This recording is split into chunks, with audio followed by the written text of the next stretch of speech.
கோபிச்செட்டிப்பாளையத்துலேருந்து கிட்டத்தட்ட ஒரு 20 கிலோமீட்டருக்கு மேலே தான் இருக்கும். ஒரு அழகான அணைக்கட்டுன்னு சொல்லலாம்.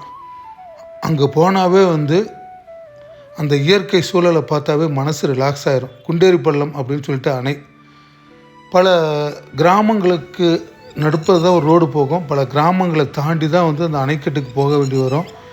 அதுவும் இந்த வெயில் இல்லாத சீசனில் நம்ம அங்கே அணைக்கட்டுக்கு போனோம்னா அந்த சுற்றிலும் இருக்கக்கூடிய இடங்கள் பார்ப்பதற்கு அழகாக இருக்கும். எங்கே பார்த்தாலும் தண்ணி ஓடும். அவ்வளோ அழகாக இருக்கும். ஒரு காலத்தில் அவ்வளோ சுற்றுலா பயணிகள்லாம் அந்த இடத்துக்கு போவாங்க. அதுவும் சனி ஞாயிறுலாம் பார்த்திங்கன்னா பயங்கர கூட்டமாக இருக்கும்.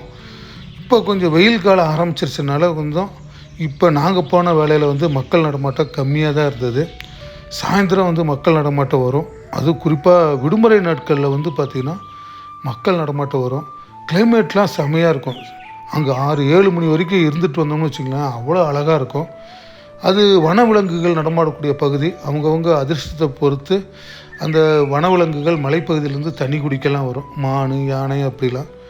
சரி போய் ரொம்ப நாளாச்சு அப்படின்னு சொல்லிட்டு தான் போனோம். அங்கே பரிசல்லாம் மீன் பிடிப்பாங்க.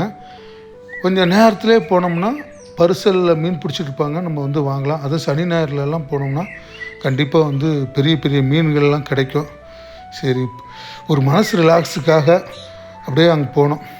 ஆனால் இப்போ கொஞ்சம் வெயிலாக இருக்கனால மக்கள் நடமாட்டம் கம்மியாக இருக்குது. சாயந்தரம் வேணால் நிறைய பேர் வரலாம். அதுவும் சனி ஞாயிறுலாம் போனோம்னா அவ்வளோ கூட்டம் இருக்கும். அவ்வளோ அழகாக இருக்கும். எங்கள் ஊரில் ஒரு அழகான இடம், மக்கள் பார்க்க வேண்டிய இடம், வெளியூர் மக்கள் பார்க்க வேண்டிய இடம் அப்படின்னா இந்த அணைக்கட்டு தான். வாய்ப்பு கிடச்சுன்னா போய் பாருங்கள்.